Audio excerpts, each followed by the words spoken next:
we'll move on to step 20, which is attaching the battery stay. So I'll pull together the parts on that and we'll move on. Okay, so the part that we need is obviously the pin, and we need this battery stay.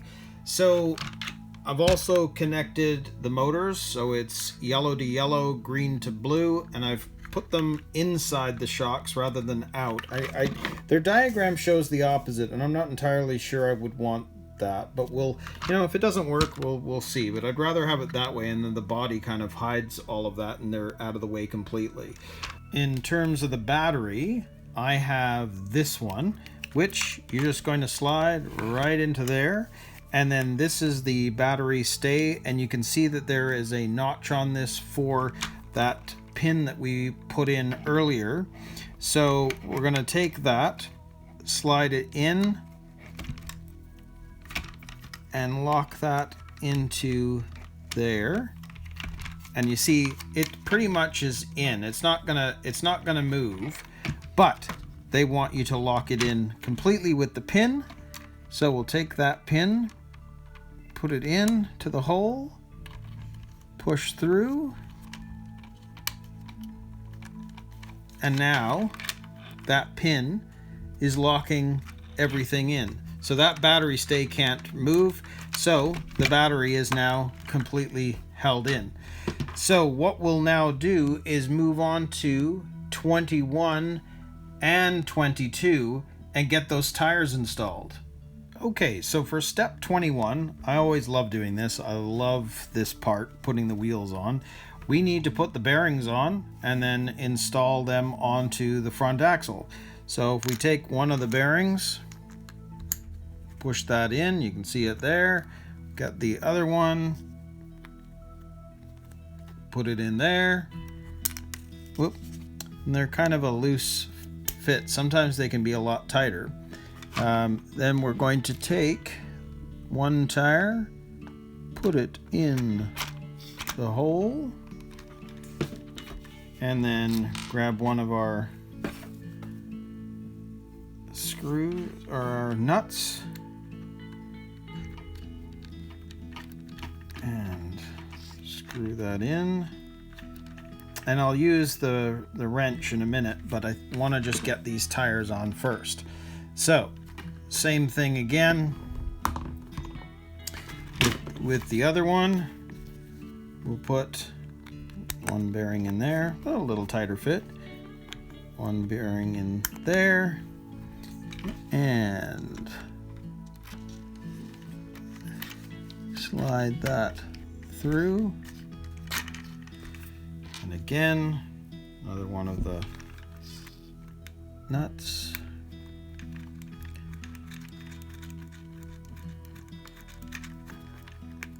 Okay, and there we have it.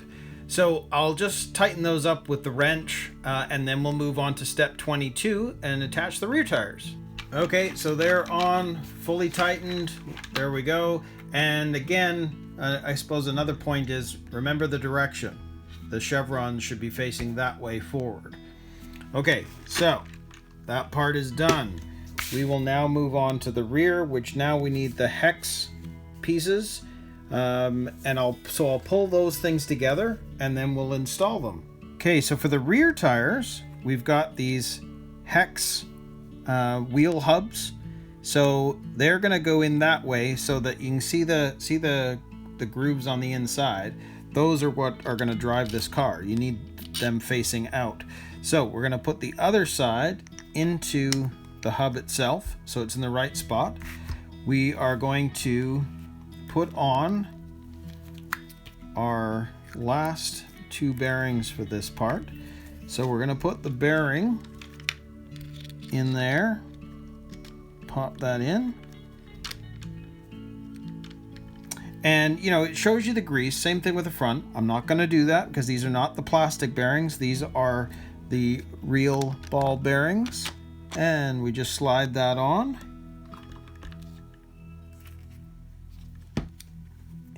Grab the wrench and we're going to screw this in.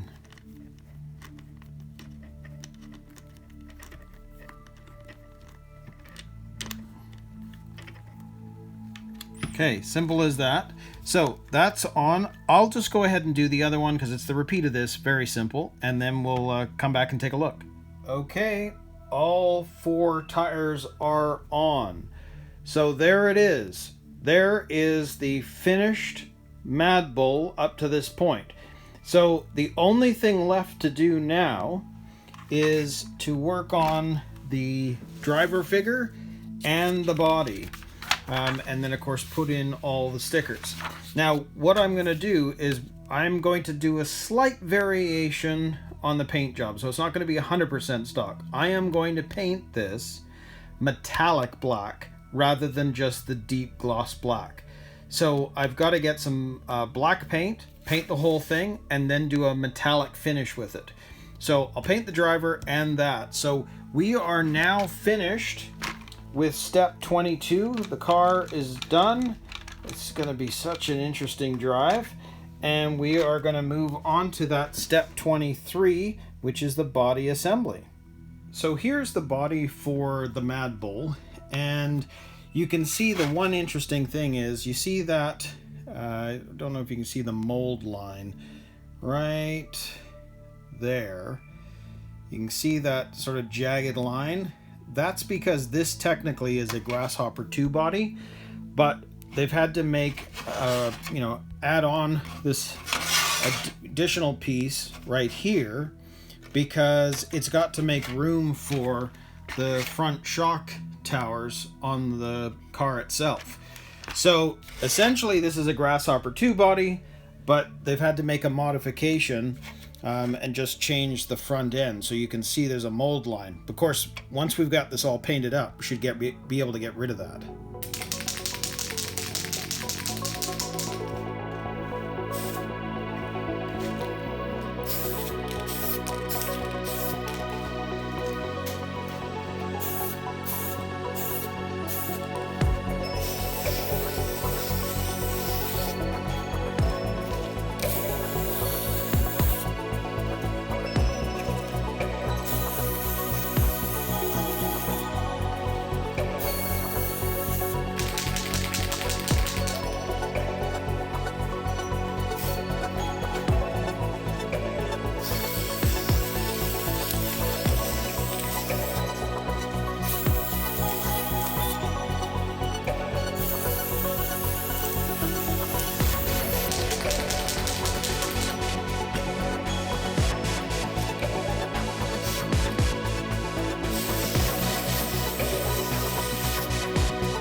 So I've started painting the driver figure.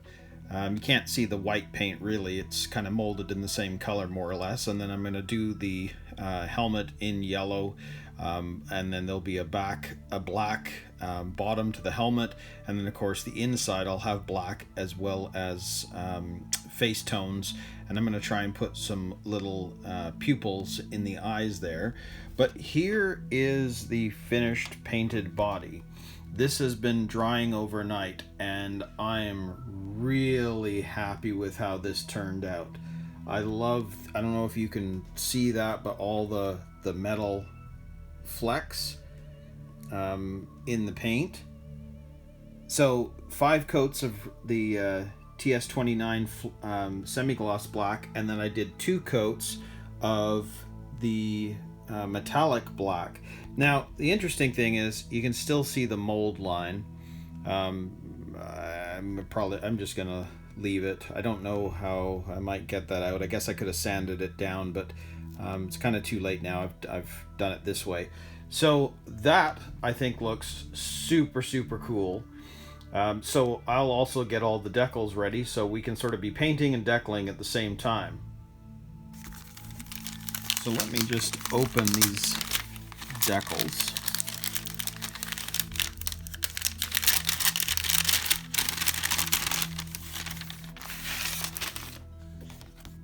Oh yeah. So I think these are going to look so good on that metallic black. I think in the end the sort of the color scheme is going to really pop on that color. So red and black, yellow and black. I think it's just going to look cool. But I think the metallic's just going to enhance the look. So I'm going to pull together a few of these and we'll start decaling the body.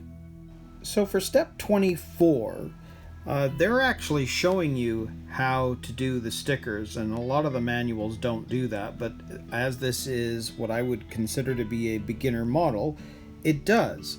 Now what's interesting is, because of everything else that we've discovered in the build process in terms of different things that have been built, the steering ties have been built, the shocks are already there, the wheels are already on the tires.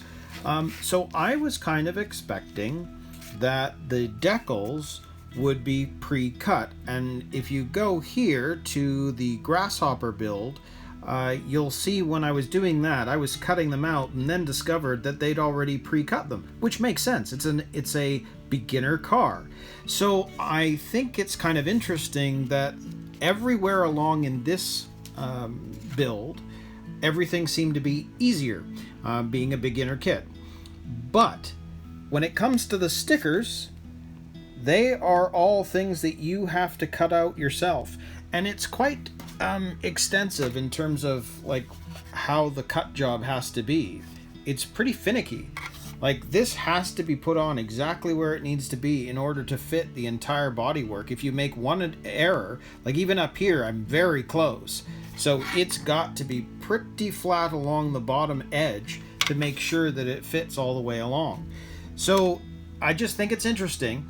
So with this, the stickers are not going to be pre-cut. You are going to have to do it yourself, and you're going to want to get as close to those edges as possible, because you'll see you don't really want any overlap, because everywhere you see it's pretty close to every other opening, and I don't think you want much of that extra plastic showing through. So definitely cut these as close as you possibly can.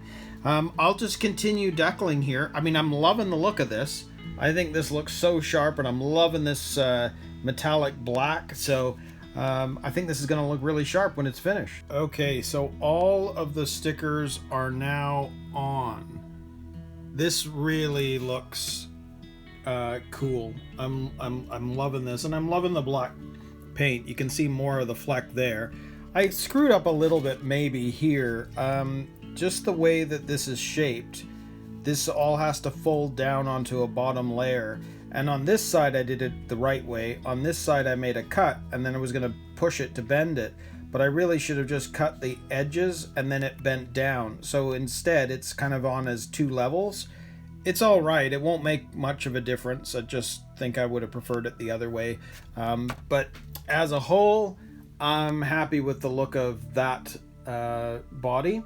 So I'm going to go back to step 23 and work on the helmet and everything. I did paint this up and it's ready to go. So there is the jersey, and I decided to go with red seat belts and then the nice silver buckles. So that's done. And then we've got the helmet, which I've done in the yellow, and then the black balaclava, and of course I've painted the driver with a flesh tone. It's not the greatest paint job. I was trying to do it, you know, as nice as I could, but it's I don't have enough of a steady hand to be messing about. But my figure is, once it's inside the car, you're not going to be able to really tell that. You're not going to concentrate on it, so I'm not worried about it. But I'll just finish up the driver, and then we'll install this into the body. So back to step 23. I've taken everything off the parts tree now, and we can see that we've got these two plastic pieces. So this one is going to fit inside the bottom part of the helmet like that, and then this one you can see fits into the top portion of the helmet, so I'll slide that in there, and then this goes together and snaps in. Now you can see that I've trimmed off the parts that were actually attached to the parts tree, so I will clean those up, but figure I might as well get this attached. So the first one, you can see that we need an M05 screw to go into the back of his head to screw these two parts together. So let's do that. Let's screw his head together.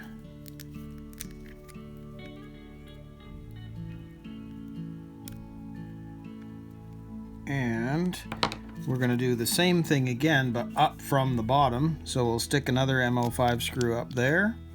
And then based on that plastic part we put in there, we're going to go the other way and screw in his body.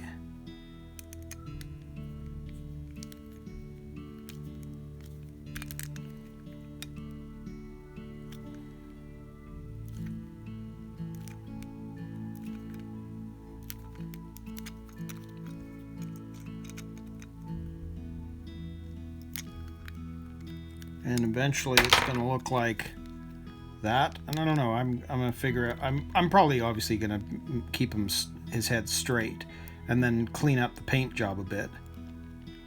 But I'll just tighten all of that, and then we'll clean up the paint job.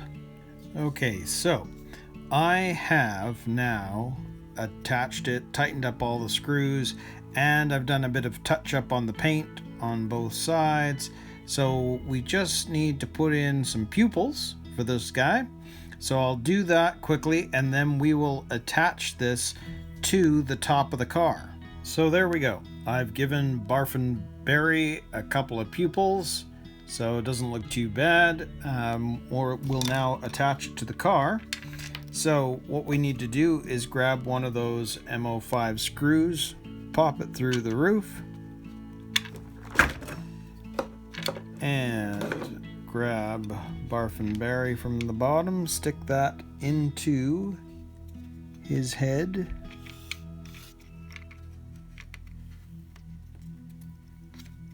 Just like that. I'll hold both sides, and let's screw him down.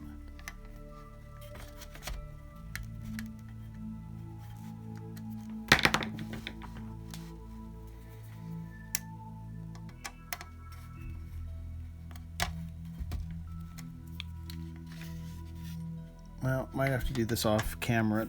I need a bit more leverage, so I'll do that and then we'll come back. Okay, so we have Barfin Berry now in the cockpit, and you just have to screw in the screw from the top, and there he is.